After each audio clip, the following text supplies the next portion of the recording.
മലപ്പുറം, കോഴിക്കോട് ജില്ലകളോട് ചേർന്ന് കിടക്കുന്ന വളരെ മനോഹരമായ ഒരു അഴിമുഖ കടൽ തീരമാണ് കടലുണ്ടി കടൽ തീരം. പുഴയും കടലും ഒന്നു ചേരുന്ന അഴിമുഖ പ്രദേശത്ത് സ്ഥിതി ചെയ്യുന്ന നീളമേറിയ കടലുണ്ടി പാലവും വിദൂരതയിൽ പച്ചപിടിച്ച് പടർന്നു കിടക്കുന്ന കണ്ടൽക്കാടുകളും വിശാലമായ കണ്ടൽക്കാടുകൾക്കിടയിലൂടെ കടന്നു പോകുന്ന റെയിൽവേ പാലവും റെയിൽവേ പാലത്തിലൂടെ കൂകിപ്പായുന്ന ട്രെയിനുകളുടെ കാഴ്ചയും ദൂരെ കടലുണ്ടിപ്പുഴയ്ക്ക് കിഴക്കായി ഉയർന്നു നിൽക്കുന്ന മലനിരകളും കടലുണ്ടിപ്പുഴയുടെ വടക്ക് ഭാഗത്തായി മണൽ വിരിച്ച് പരന്നു കിടക്കുന്ന കടൽ തീരവും തെക്കുഭാഗത്ത് കടലിലേക്ക് തള്ളി നിൽക്കുന്ന ചെങ്കൽ പാറകളും പടിഞ്ഞാറൻ കാറ്റിൻ്റെ മനോഹാരിത വർദ്ധിപ്പിക്കുന്ന തെങ്ങിൻ തോപ്പുകളും കടലിനെയും മേഘത്തിനെയും ചുവപ്പിച്ചുകൊണ്ട് ചക്രവാളത്തിൽ അസ്തമിക്കുന്ന സൂര്യനും അഴിമുഖത്തിൻ്റെ വടക്ക് ഭാഗത്തായി ഉയർന്നു നിൽക്കുന്ന ചാലിയത്തെ ലൈറ്റ് ഹൗസും ചേർന്ന് വർണ്ണം ചാലിച്ച പ്രകൃതിയുടെ ക്യാൻവാസിൽ വരച്ചിട്ട സുന്ദരമായ കാഴ്ചകൾ. കോഴിക്കോട് നിന്നും മലപ്പുറം ജില്ലയിൽ നിന്നും വളരെ പെട്ടെന്ന് എത്തിച്ചേരാവുന്ന ചെങ്കൽ പാറകൾ നിറഞ്ഞ ഒരു കടൽ തീരമാണ് ഇവിടം. കടലിലേക്ക് തള്ളിക്കിടക്കുന്ന ചെങ്കൽ പാറകളും കാലാന്തരത്തിൽ തിരമാലകളുടെ ഫലമായി അപരദനം സംഭവിച്ച് അപക്ഷയം നടന്ന് പരുക്കനായതും വിള്ളലുകൾ വീണതും മാളങ്ങളും വിടവുകളും ഗുഹകളും രൂപപ്പെട്ടതും കടലിലേക്ക് തള്ളി നിൽക്കുന്നതുമായ പാറക്കൂട്ടങ്ങൾ. അറബിക്കടലിൽ നിന്നും ഇടമുറിയാതെ ആർത്തലച്ച് വരുന്ന തിരമാലകൾ ഈ ചെങ്കൽപ്പാറയിൽ പതിച്ച് ചിതറിത്തെറിക്കുന്ന കാഴ്ച അനുഭവിച്ച് അറിയുക തന്നെ വേണം.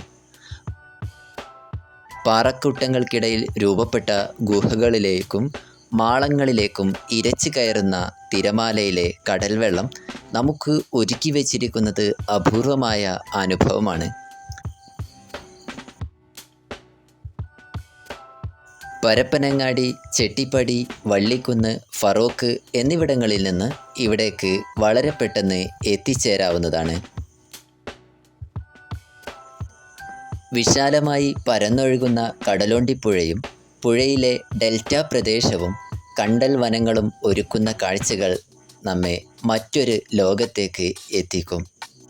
കണ്ടൽക്കാടുകൾക്കിടയിലൂടെയുള്ള യാത്ര പുഴയെയും കണ്ടൽക്കാടുകളെയും പ്രകൃതിയെയും പറ്റി അടുത്തറിയാൻ സാധിക്കും.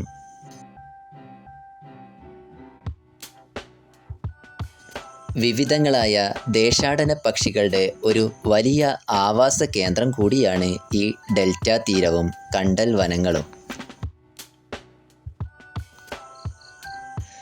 സൈലന്റ് വാലിയുടെ പടിഞ്ഞാറ് നിന്ന് ആരംഭിക്കുന്ന കടലുണ്ടിപ്പുഴ മലപ്പുറം ജില്ലയുടെ ജീവനാഡിയായി പാണ്ടിക്കാട്, മഞ്ചേരി, മലപ്പുറം, വേങ്ങര, തിരൂരങ്ങാടി, പരപ്പനങ്ങാടി, വള്ളിക്കുന്ന് എന്നിവിടങ്ങളിലൂടെ 130 കിലോമീറ്ററോളം പടിഞ്ഞാറോട്ട് ഒഴുകി കടലുണ്ടിയിൽ വെച്ച് അറബിക്കടലിൽ ചേരുന്നു.